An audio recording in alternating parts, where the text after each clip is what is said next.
একঘেয়ে ডিমের ঝোল বা ডিম কষা না খেয়ে এবারে মুখের স্বাদটা একটুখানি বদল করে নিন। নমস্কার বন্ধুরা, আমি শম্পা। আমার রান্নাঘর পাঁচফোড়নের গল্পতে আপনাদের সবাইকে স্বাগত জানাই। আমি এখানে নিয়েছি 4টে সেদ্ধ করা ডিম, একটা মিডিয়াম সাইজের পেঁয়াজ একদম পাতলা পাতলা করে কেটে নিয়েছি, 4টে কাঁচা লঙ্কা নিয়েছি, 1 চামচ কালো সর্ষে, 1 চামচ পোস্ত, কিছুটা ভাঙা কাজু, একটা নিয়েছি টমেটো পিউরি। মিক্সার গ্রাইন্ডারের মধ্যে এই কাজু, পোস্ত আর সর্ষেটা আমি দিয়ে দিলাম। আর দেব 2 চামচ গুঁড়ো দুধ।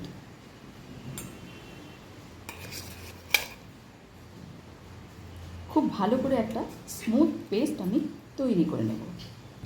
গ্যাসে কড়াই বসিয়ে কড়াইটাও খুব ভালো করে গরম করে নিয়েছি। এবার এর মধ্যে আমি দিয়ে দিচ্ছি সর্ষের তেল। তেলটাকেও ভালো করে একটু গরম করে নেব। গ্যাসের ফ্লেমটাকে একদম লোতে করে দিচ্ছি এ সময়। এবারে যে ডিমগুলো রেখেছিলাম সেই ডিমগুলো হাফ করে নিয়েছি আর লবণ আর হলুদ মাখিয়ে নিয়েছি। ঠিক এইভাবে ডিমগুলোকে আমি তেলের মধ্যে দিয়ে সামান্য একটুখানি ভেজে নেব।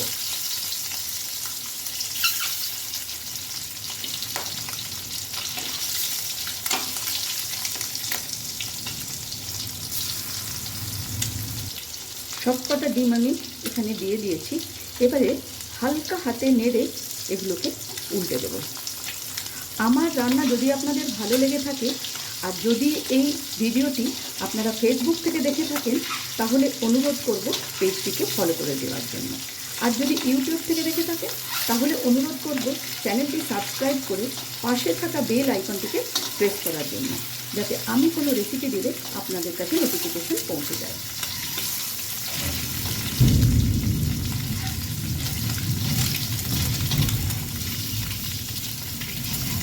আরও কয়েক সেকেন্ড ভেজে নেব। কয়েক সেকেন্ড ডিমগুলো ভাজা হয়ে গেছে। এবার এগুলোকে আমি নামিয়ে নিচ্ছি। ডিম ভাজার ওই তেলের মধ্যে আর সামান্য একটুখানি সর্ষের তেল দিয়ে দিলাম। এবারে দিয়ে দেব কুচো করা পেঁয়াজ। খুব ভালো করে নাড়াচাড়া করে কিন্তু একটু লাল লাল করে এটাকে ভেজে নিতে হবে। গ্যাসের ফ্লেমটাকে এ সময় মিডিয়ামে করে দিচ্ছি।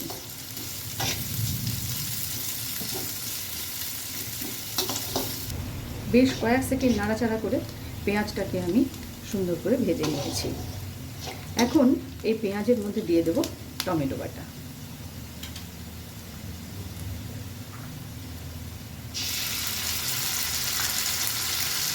ভালো করে কষিয়ে নেব যতক্ষণ না টমেটোর কাঁচা গন্ধটা চলে যায়।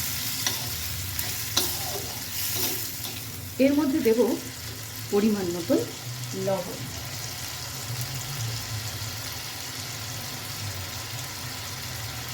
দিয়ে দিচ্ছি হলুদ গুঁড়ো। খুব সামান্য পরিমাণ হলুদের ব্যবহার করলাম। আর দেব লঙ্কা গুঁড়ো। এটা কিন্তু ঝাল লঙ্কা গুঁড়ো। আর সামান্য একটুখানি দেব। সব কিছু ভালো করে কষিয়ে নেব। এখানে কিন্তু আমি কোনো রকম কোনো চিনি দিচ্ছি না, এই কারণে যেহেতু গুঁড়ো দুধ দিয়ে মশলাটা আমি বেটেছি। গুঁড়ো দুধ এমনিতেই মিষ্টি হয়।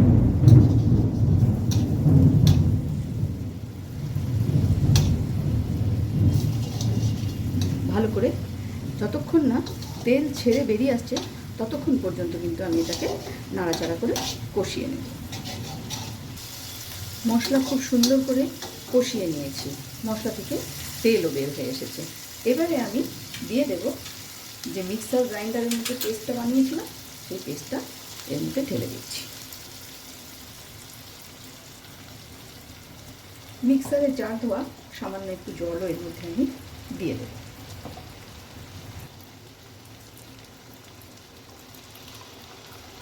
খুব সামান্য পরিমাণ জল দিয়েছি। গ্যাসের ফ্লেমটাকে একদম লোতে করে কিন্তু এটা মিশিয়ে নেব সব কিছু একসাথে।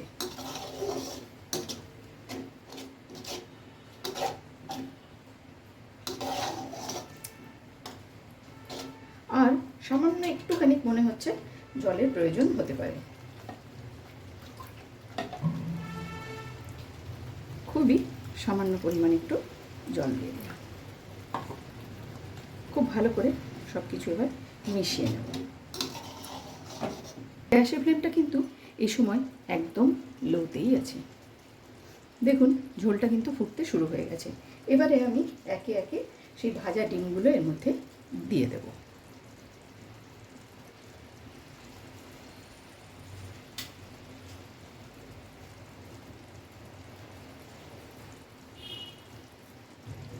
সবকটা ভাজা ডিম এর মধ্যে দিয়ে দিয়েছি।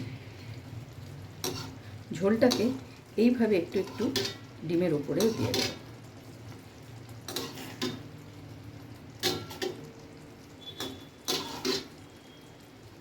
দিয়ে দিচ্ছি 4টে কাঁচা লঙ্কা।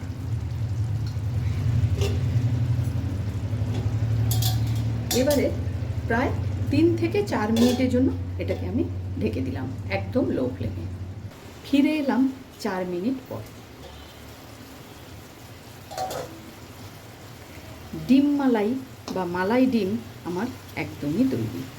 5 মিনিট স্ট্যান্ডিং টাইমে রেখে আমি নামিয়ে নেব।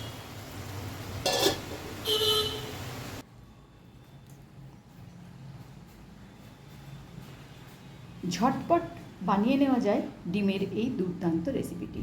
ভিডিওটি আপনাদের কেমন লাগলো অবশ্যই কমেন্টস করে জানাবেন। আজ তাহলে এই পর্যন্তই।